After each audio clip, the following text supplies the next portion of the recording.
como está muito ruim lá, vamos voltar para cá, vai. No Tribunal de Contas da União, o ministro Augusto Nardes se reuniu com o ministro da Fazenda, Fernando Haddad. Para quê? Para tentar resolver o impasse sobre o programa Pé de Meia do governo federal. O programa Pé de Meia consiste no pagamento mensal de R$ 200 para os estudantes. Ao terminarem o ensino médio, eles recebem R$ 3.000. O ministro do TCU disse que o órgão tenta acomodar os 13 bilhões de reais em despesas com o programa no orçamento de 2025, mas que ainda não há uma solução. Vamos ouvir? E o governo já fez uma proposta, estamos modulando para ver como é que a gente consegue encontrar um caminho. Então, uma primeira reunião para buscar um entendimento. Foi encontrado falhas por parte da área técnica, foi já dado uma cautelar com unanimidade. Esse tema tem que passar pelo Congresso Nacional. E o próprio ministro admite que vai tentar regularizar em 26. O problema é essa questão desse ano que passou e desse ano, que é aí que está a necessidade de encontrar uma solução. E é nesse sentido que eu estou conversando com todas as partes envolvidas, porque envolve um valor alto e o país está com dificuldade financeira, com os gastos e...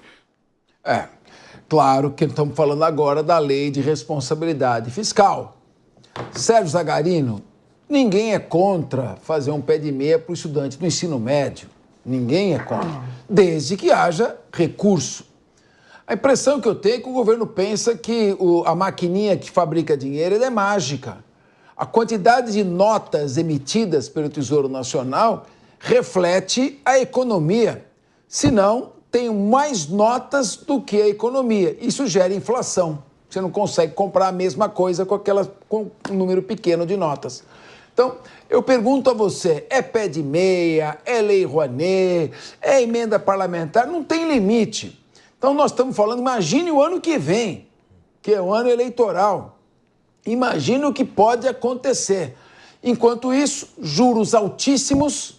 Estamos pagando R$ 1 trilhão cada vez que a taxa Selic sobe, aumenta essa conta desse trilhão de pagamento de juros. Dinheiro do contribuinte que teria que ir para hospitais, segurança pública, educação, vai para pagar juros, porque o governo gasta de maneira desmedida e desproporcional, e aí depois tem que pedir arrego no Tribunal de Contas da União? É um governo irresponsável, né? Podemos dizer dessa forma.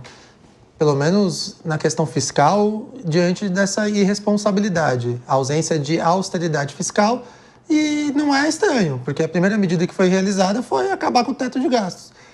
Criação daquele arcabouço fiscal, demorou até para conseguir entender o formato que seria realizado, para conseguir demonstrar para a população a forma que eles iriam ter um investimento dentro do arcabouço que seja inferior ao arrecadado, que não é fato, eles não conseguiram fazer isso.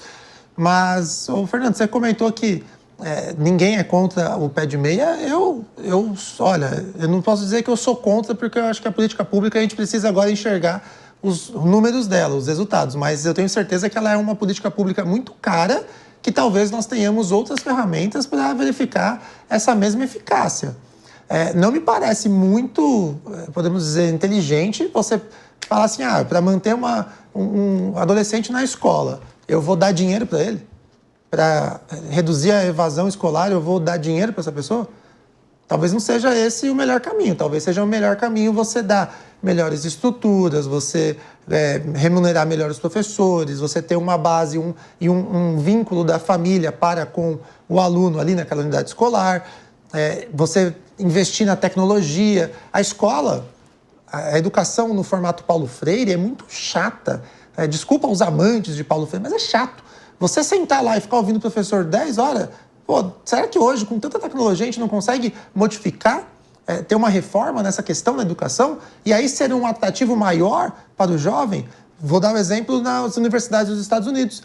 Poxa, lá eles investem tanto no esporte. Na Baixada Santista a gente tem uma universidade em Santos, que é a Santa Cecília, que investe tanto no esporte. Aqui a gente não pode investir, dar esse atrativo para o jovem? com o atletismo, com esportes olímpicos, será que a melhor ideia para fazer com que o jovem permaneça na escola é dar dinheiro para ele? Eu não consigo enxergar nesse sentido. Mas é uma política pública que foi implementada pelo governo federal, que vem sendo desempenhada, inclusive eles pretendem aumentar, e é óbvio que eles querem aumentar, porque dá voto. Eles querem apenas... Eles pensam apenas em se perpetuar no poder. Eles não pensam no melhor gasto público. Mas vamos ver o resultado da eficácia dessa política pública, do custo, que é muito alto dela, que tanto é verdade que agora não tem dinheiro para colocar. Inclusive, não dá nem mais para colocar, porque eles não votaram no orçamento. Agora, o Henrique Kriegner, tanta irresponsabilidade fiscal, o Congresso precisa barrar isso, não é possível. Estabelecendo leis que limitem essa gastança. Apesar do Congresso Nacional é um dos responsáveis por ela, né, com 53 bilhões de reais. Agora, não é possível. Claro, quando o ministro Gilberto Kassab critica o Haddad, ele está falando o seguinte, é o ministro fraco, porque ele tem que impor, não adianta ele tentar dizer sim e amém para tudo, o governo quer gastar, amém, pode gastar, pode gastar, pode gastar. Ele tem que dizer, não tem condições, não dá para manter o equilíbrio fiscal dessa maneira, as pessoas vão ficar desempregadas. Não adianta investir o dinheiro, o investimento público tem uma duração limitada no tempo. Exato. Vai crescer o PIB, vai gerar aumento do nível de emprego, mas isso tem uma duração limitada no tempo, como estamos vendo. Voo de galinha, né? Voo de galinha, eu queria te ouvir. São os voos de galinhas de galinha que a gente conhece muito bem no Brasil, que acontece. Mas aí vem a pergunta, né, para responder a sua pergunta com uma outra pergunta. Quem disse que o Congresso Nacional está comprometido com o equilíbrio fiscal? Esse é o grande problema. Nós temos, claro, alguns deputados, alguns senadores que trazem isso, e eu não quero só aqui como pessimista ou alarmista, mas é esse ponto. Alguns vão sim defender essa causa, mas primeiro, nós não vimos isso no discurso do novo presidente do Senado. O senador Alcolumbre não falou sobre questões fiscais. Hugo Mota até trouxe a prioridade, mas como uma prioridade. Logo recebeu o ministro Fernando Haddad, que apresentou lá as 25 prioridades fiscais para que fossem votadas, tramitadas na Câmara, e dentre as 25, boa parte dos especialistas que analisam e a população olham ali, acho que não param 5 de pé, dizendo que aquilo de fato é uma prioridade. Então, a gente está na mão de um ministro que não consegue articular politicamente, não tem posicionamento diante do presidente da República e de um Congresso que tem cada vez mais fome por dinheiro via emendas parlamentares. Como é que essa conta vai fechar em prol do cidadão? Não vai. A gente sabe que não vai. A doutora Eliana trouxe aqui, se a gente não tiver uma mudança nos quadros e na gestão, não vai ter uma projeção de uma melhoria na economia que a gente pode esperar aí para os próximos anos, os 2 anos restantes ao presidente Lula. Não vai ter. E eu volto a dizer aqui também, se a mudança não tocar também na pasta da economia, no Ministério da Fazenda, no cargo de ministro, o mercado não vai ter maior segurança de que existe um compromisso real e sólido com o equilíbrio fiscal por parte desse governo. Acho que esse é o único caminho que traria um pouco mais de credibilidade agora, Cabeça. Agora, Deis Chocari, parece que o governo não aprende a lição. Eu lembro, antes das eleições municipais, o líder do governo, o deputado federal José Guimarães, e a presidente do partido, a Gleisi Hoffmann, dizendo, não tem que economizar em ano eleitoral, é pé no acelerador, temos que gastar bastante. Resultado, eles foi um fracasso retumbante nas eleições de prefeitos em todo o país. E o Centrão se fortaleceu ainda mais no Congresso Nacional.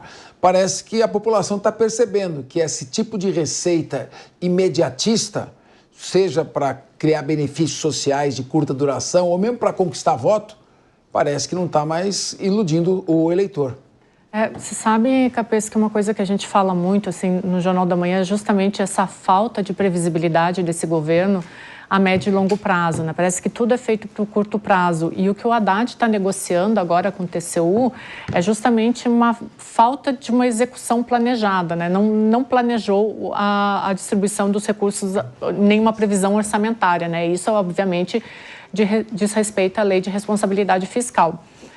Esse é um governo que ele acaba fragilizando a credibilidade econômica porque anuncia esses projetos sociais, mas não tem a própria pauta econômica para o médio e longo prazo. Então, o que vai acontecer agora? Esses estudantes vão ficar o ano de 2025 sem receber e tem todos os problemas, como o Zagarino comentou aqui, mas só vão receber em 2026. Isso, obviamente, vai prejudicar, mas de novo, é o Haddad indo negociar uma falta de organização do próprio governo. Eu só vou fazer uma crítica aqui em relação à educação. Eu entendo a validade do pé de meia, acho importante, mas eu, como fiquei metade da minha vida na academia, entre mestrado e doutorado, eu acho que o PT fez uma coisa que é muito exemplo do que acontece agora, assim, que é essa visão de curto prazo. Construiu muitos prédios, e aí eu vou ao encontro da análise dos meus amigos aqui, construiu muitos prédios, muitas universidades, mas não capacitou os profissionais, não transformou esses profissionais em pessoas interessantes para os alunos estarem dentro de sala de aula.